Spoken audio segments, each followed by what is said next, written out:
Lighting your home without electricity can be challenging.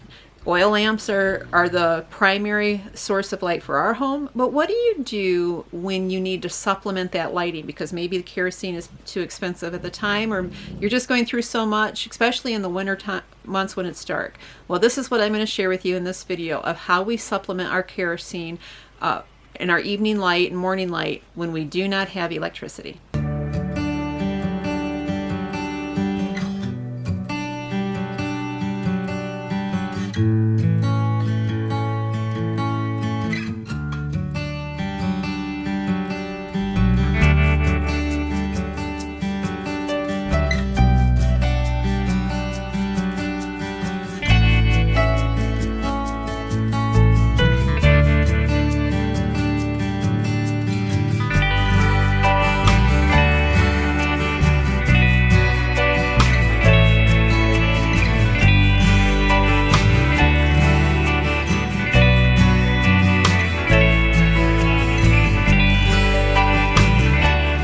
Hey guys, it's Leah with Family Heritage Living. You know, when people talk about off-grid living, they automatically assume that if you are not someone who lives off-grid, or if you're just getting to know that term, when you hear off-grid living, you automatically assume that that means no modern conveniences. And most often nowadays, in the world that we live in with the technology that we have, off-grid living does not mean that. Most people who are off-grid, and being off-grid simply means you are not on the power grid.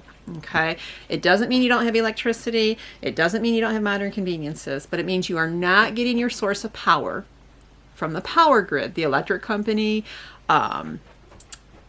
whether the electric company does theirs via wind or solar or nuclear. It doesn't matter. If you're not on the power grid, then you're off grid. But off-grid, within that term, there is just what I talked about. You can get your source through your own solar source, your own wind source, your own battery banks. You can charge those battery banks through the two sources I just talked about, or through a generator, charging the batteries that way, and then running those batteries, running your stuff in your home, your electric stuff that's required off of those batteries until those batteries need to be recharged. But one of the things for some off-grid people like ourselves is what happens if you don't have electricity at all. You have no source of electricity. And so how then do you light your homes? When I say that we don't have a power source, we have the power source. Obviously, we've talked about having our workshop here on our property, which is our income, and we have a generator for that runs our saws. We have an inverter generator back here, which is just a small generator. It's not meant for a lot of use, and that runs our internet when we use the internet, and it also runs our computers and charges them, so that when we have laptops, and so when we turn the generator off, we can still use our laptop. So what we had found ourselves doing before we moved up here, we had lived in an electrified house for many years, but we found that we didn't like the electricity. We used it very minimally. So even though we had electricity at our hands, we still used kerosene lamps. Now here's the thing though, when you are a home, and a lot of people actually do this, they supplement their electric light with kerosene lamps.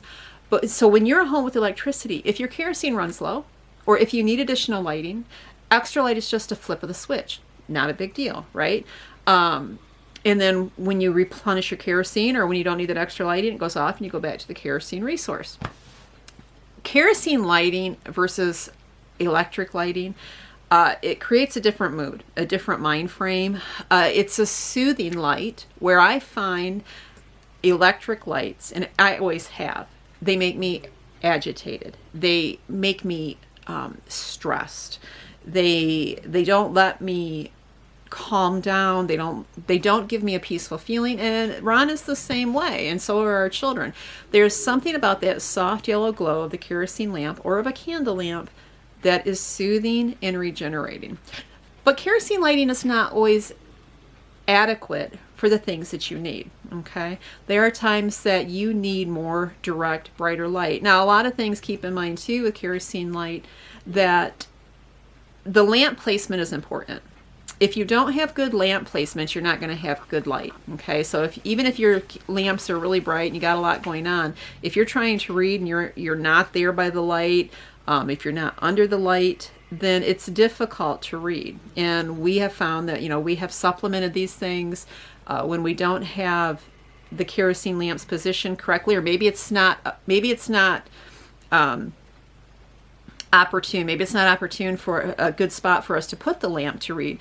We've used headlamps operated by AA or AAA battery.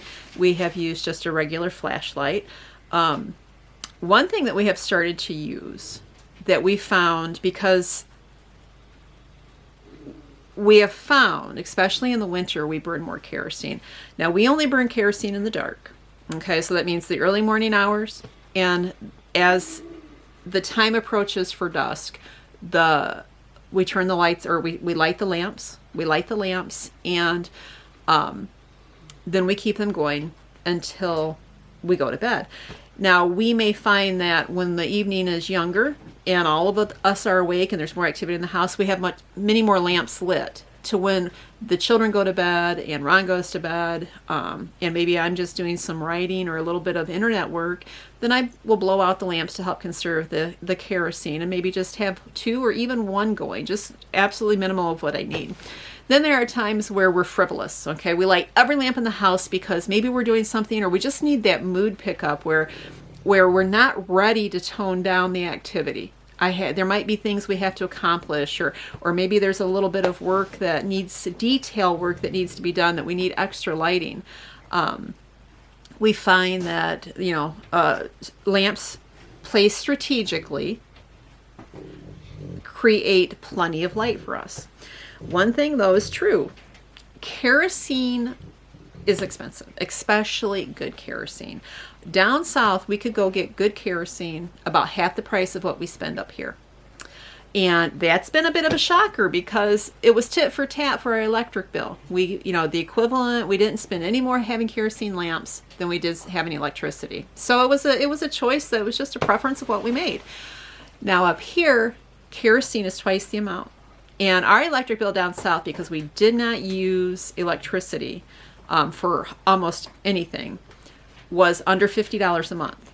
Okay, and over half of that was in taxes. So I can't remember all the fees on the bill, but half of it was taxes and federal fees and access fees and things like that. So the cost of kerosene is rather shocking for us up here, and especially to have it adequately.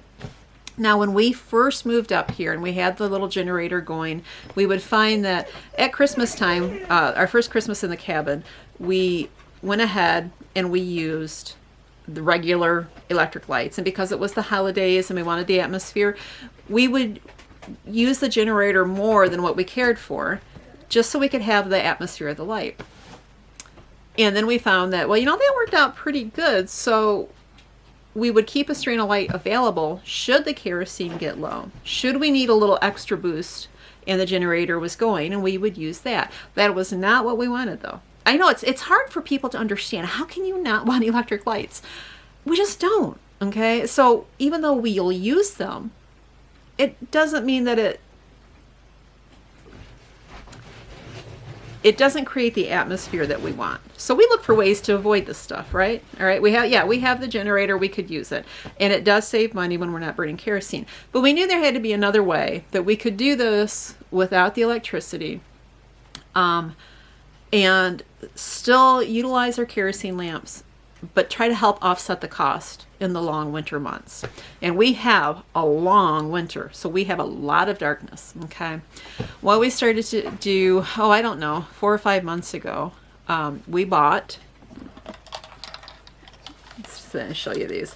They were just some solar lights, all right? There's 2 ways to charge these. There is from the sunshine, and that works great when there's plenty of sunshine. We are not in a good solar area to begin with, okay? And then for this light, it also comes with a plug-in to charge it. So for us, we have charged them by the sunlight, but we've also, if I'm running the generator back here for the internet, I make sure they're plugged in. so that they are available when we need them. It may be, again, you know, the kerosene's running low, or it may just be that we need more of a direct light.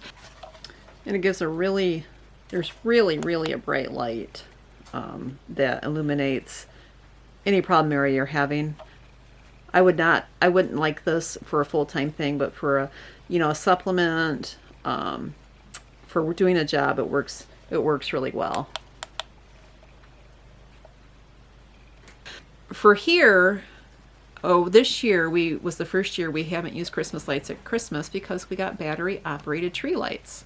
And the thing that I was really pleased about with this is because too often with these LED lights, and they're almost the only type of lights you can get, they are a bright, annoying light. Now this light can be very bright and annoying, and I find that if I have it too high, if I place it too high above us, like I'll say we're sitting at the table, we want some extra light, and we have it a couple of feet above us, it becomes more like fluorescent light, and it's agitating. And unless you experience that from lights, you won't really understand what I'm saying. But if you are somebody that does understand that, and you'll get it. And so if I keep this light, like say I'm standing at the kitchen sink and I have this hanging close to, if I'm standing there, it's not too far from my head, and it's giving a direct light above the wash pan, I can tolerate that and not feel agitated for the time that it takes me to do the dishes.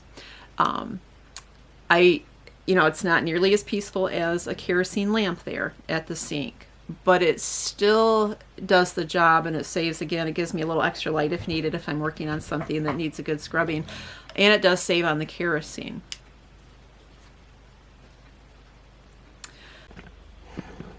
Okay. So using kerosene lamps all the time like we do on the main floor is not something that we're comfortable with using upstairs. Our ceilings are low. There's just not a safe place that we feel comfortable with. So during the day, it's not a big deal. We have a lot of light up here from the windows. But at night, we want a soft light to begin with. Unless we're working up here, writing or reading or whatever, usually this is our downtime area. We have a little ritual where the kids brush their teeth. I'm usually waiting upstairs after turning down beds and stuff, and Zeb comes up and he likes to talk to me by himself. Living in a small house, an open small house, you really have to be creative with finding quiet time and finding time for individuals to spend a little bit together. So this light works really great. It's just a battery operated light. It is a single battery operated light, and it's a AAA, which makes it affordable. It's also LED light, which means it lasts forever, because we've done some other candle lights that have not been. Then, if we need more light, we just put a grouping of them together, which gives quite a bit of considerable light. Let's see if I can pull away here. It's not a ultra bright light like a ceiling light or a lamp light, but it's perfect for what we use it for.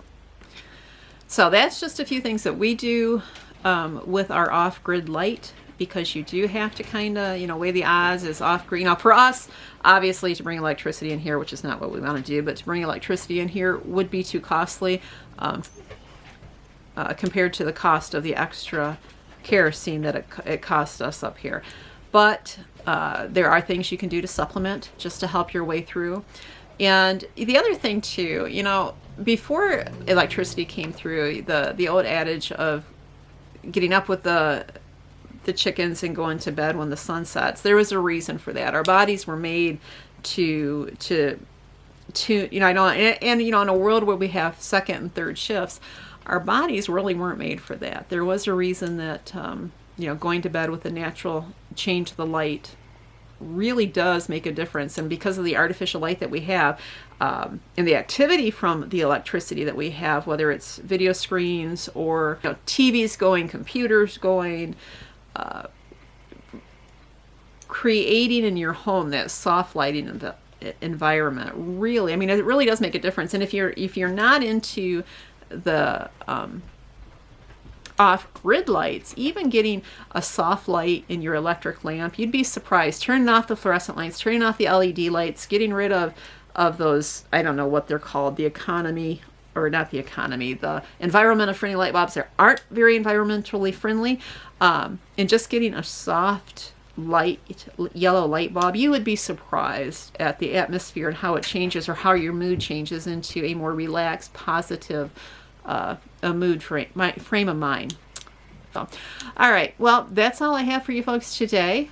Please, take a moment to comment below on what your favorite type of light is. If you get agitated with electric lighting, we'd love to hear from you. And if you have experienced the soft, soothing light from oil lamps or candlelight, share that too. Also, if you are off grid, or if you use a lot of kerosene lamps but you have an alternative source to help supplement your kerosene, share that down below in the comments. We would love to hear your thoughts and ideas. We will talk soon. God bless.